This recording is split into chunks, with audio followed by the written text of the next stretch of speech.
আসসালামু আলাইকুম। চলে আসলাম নতুন একটা ভিডিও নিয়ে। আজকে দেখাবো আপনাদের পটল বোয়াল কিভাবে সুন্দর করে একটা ঝোল তরকারি রান্না করা যায় পটল আর বোয়াল মাছ দিয়ে।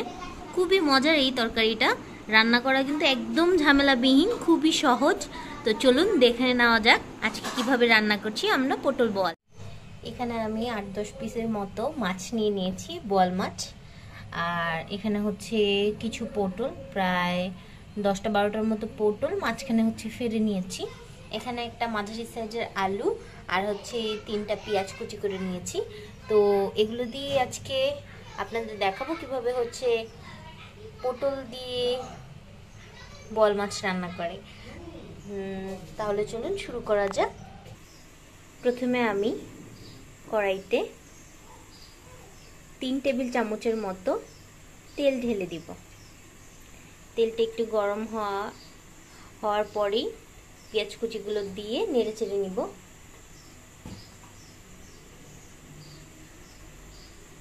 এই তো আমার তেলটা গরম হয়ে গেছে, এখন হচ্ছে পেঁয়াজ কুচিগুলো দিয়ে নেড়ে চেড়ে নিব।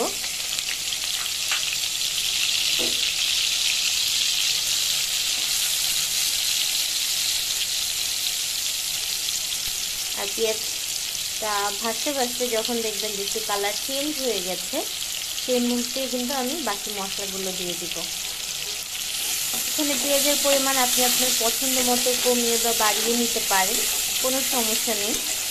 এখানে আমি ছোট 4টা পেঁয়াজ কুচি নিয়ে নিয়েছি। আপনারা যদি চান একটু বেশিও দিতে পারেন, কমও দিতে পারেন, কোনো সমস্যা হয় না। আর যখন হচ্ছে আপনি কোনো সবজি দিয়ে মাছটা রান্না করবেন, তখন কিন্তু আপনার পেঁয়াজটা কম লাগবে। কিন্তু যখন আপনি একদম ভুনা করবেন, মাছটাই শুধু দিবেন, তখন কিন্তু গ্রেভির জন্য আপনার পেঁয়াজের পরিমাণটা বেশি দিতে হয়। এমনি যদি আপনি ঝোল কোনো তরকারি করেন বা কোনো সবজি দিয়ে কুক করেন, তখন কিন্তু আপনার এত পেঁয়াজের প্রয়োজন পড়ে না, পেঁয়াজের পরিমাণটা তখন আপনি কম দিলেও হয়। এই তো প্রায় চেঞ্জ হওয়া শুরু হয়েছে আমার পেঁয়াজের কালারটা। এই পর্যায়ে আমি আমার গুঁড়া মশলাগুলো দিয়ে দিব। প্রথমে দিব হচ্ছে প্রায় 1/2 টেবিল চামচের মতো হলুদ গুঁড়ো। তারপর দিয়ে দিব প্রায় 1 টেবিল চামচের মতো মরিচ গুঁড়ো। এখানে দিচ্ছি আমি 1/2 টেবিল চামচের মতো জিরা গুঁড়ো। আর দিব সামান্য একটু ধনিয়া গুঁড়ো। সাথে পানি দিয়ে দিচ্ছি যাতে আমার মশলাটা পুড়ে না যায়। তারপর এটাতে আমি হচ্ছে বাটা মশলাটা দিয়ে দিব। কেউ কেউ আগে বাটা মশলা দেয়, তারপর গুঁড়া মশলা দেয়, কোনো সমস্যা নেই। এখানে আমি দিয়ে দিচ্ছি প্রায় 1 চা চামচের মতো রসুন বাটা। আর আমরা যেহেতু হচ্ছে আদাটা গুঁড়ো খাই, সেটা হচ্ছে আমরা আদা গুঁড়ো দিয়ে দিব। এই যে আমরা আদা গুঁড়োটা দিয়ে দিচ্ছি, এটাও প্রায় 1/2 চা চামচের মতো। যেহেতু এটা গুঁড়ো, এটা কিন্তু বাটা আদার মতো অত বেশি প্রয়োজন পড়ে না।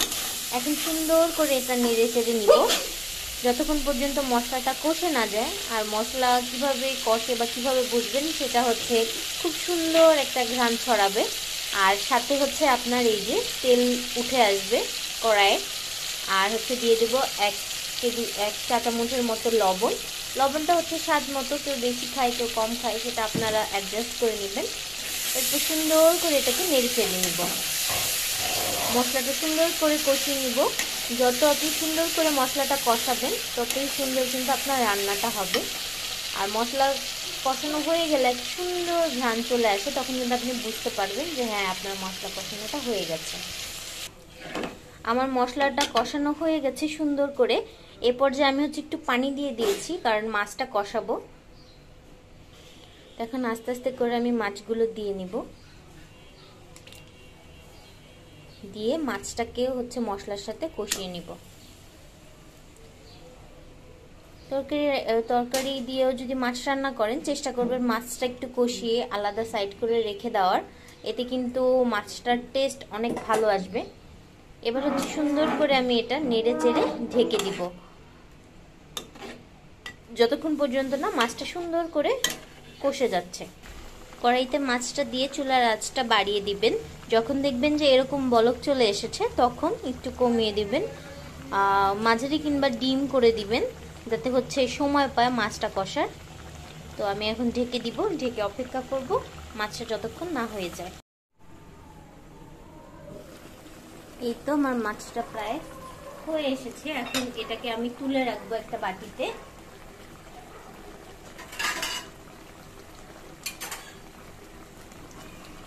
মাছটাকে তুলে রেখে আমি এখানে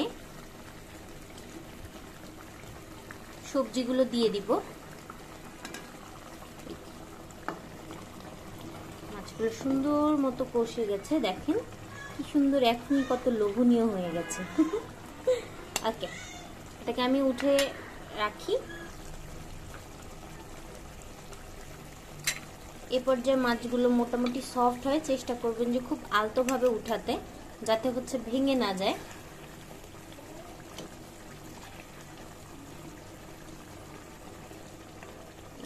আস্তে আস্তে করে মাছগুলো আমি উঠিয়ে এখানে কিন্তু সবজিগুলো দিয়ে নাড়াচাড়া করে নিব। এখন এই মশলাটাতে আমি এই যে পটলগুলো দিয়ে দেবো। এগুলো আগেই আমি সুন্দর করে কেটে ধুয়ে পানি ঝরিয়ে রেখেছি। সাথে হচ্ছে আলুও দিয়ে দিব, দিয়ে খুব সুন্দর করে একটা মিক্সড করব। এই যে দেখুন, এবার কিন্তু আমার সবজি কষানোর পালা। সবজিটা কষিয়ে তারপরে কিন্তু এটাতে আমি পানি দিয়ে দিব। আগে খুব ভালো মতো নেড়ে চেড়ে নিব, যাতে হচ্ছে মশলাগুলোতে মিশে যায় সবজিগুলো সুন্দর করে। চুলার আঁচটা এই পর্যায়ে একটু বাড়িয়ে দিব, দিয়ে সুন্দর করে নাড়াচাড়া করে দিব। আমার মিক্সড করা শেষ।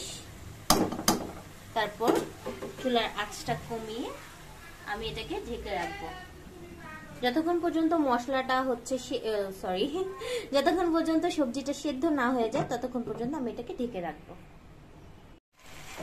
এই তো দেখতেই পাচ্ছেন যে সবজিটা আমার সুন্দর করে কষানো শেষ। আমি এ পর্যায়ে হচ্ছে কিছুটা পানি দিয়ে দিব। এখানে প্রায় আমি 2 কাপের মতো পানি দিয়ে নিয়েছি। এই যে সুন্দর করে নেড়ে চেড়ে নিব, আশেপাশের মশলাগুলো সব কিছু সুন্দর করে নিব। আমি যেহেতু একটু ঝোল ঝোল তরকারি করব, আমার মনে হচ্ছে আর একটু পানি দিলে ভালো হয়।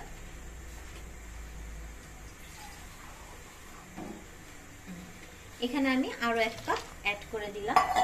এরপর আমি অপেক্ষা করব যতক্ষণ পর্যন্ত এটা বলক না চলে আসে। বলক আসলে তারপর হচ্ছে আমি আমার মাছগুলো দিয়ে দিব। ততক্ষণ পর্যন্ত চুলার আঁচটা বাড়িয়ে ঢেকে রাখবো। এ পর্যায়ে আমার তরকারিটা বলক চলে এসেছে। এখন আস্তে আস্তে করে আমি মাছগুলো দিয়ে দিব সুন্দর করে, যাতে ভেঙে না যায়। এই পর্যায়ে আপনারা তাড়াহুড়ো করবেন না, কারণ মাছগুলো ভেঙে যেতে পারে। খুব আলতো হাতে মাছগুলো দিয়ে দিতে হবে।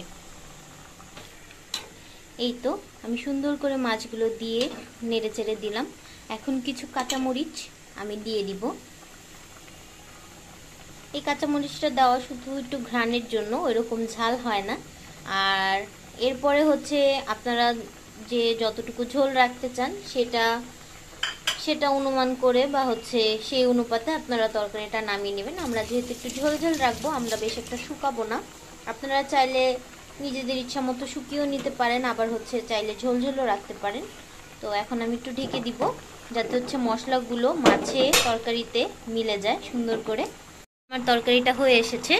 এ পর্যায়ে আমি ধনেপাতা দিয়ে একটু ঢেকে রেখে তারপর হচ্ছে নামিয়ে নিব। তো চলুন সুন্দর করে পরিবেশন করা যাক আজকে আমাদের পটল বোয়াল। এই তো তৈরি হয়ে গেল মজাদার পটল বোয়াল। খুব সুন্দর একটা তরকারি আর খুব মজারও। অবশ্যই ট্রাই করে দেখবেন। আর যারা যারা ট্রাই করেছেন তারা অবশ্যই কমেন্টস করে জানাবেন যে এটা আপনাদের কেমন লাগে। আর যারা এখনও এটা ট্রাই করেননি অবশ্যই করে কিন্তু জানাবেন। আজকে এই পর্যন্তই। আল্লাহ হাফেজ, আসসালামু আলাইকুম।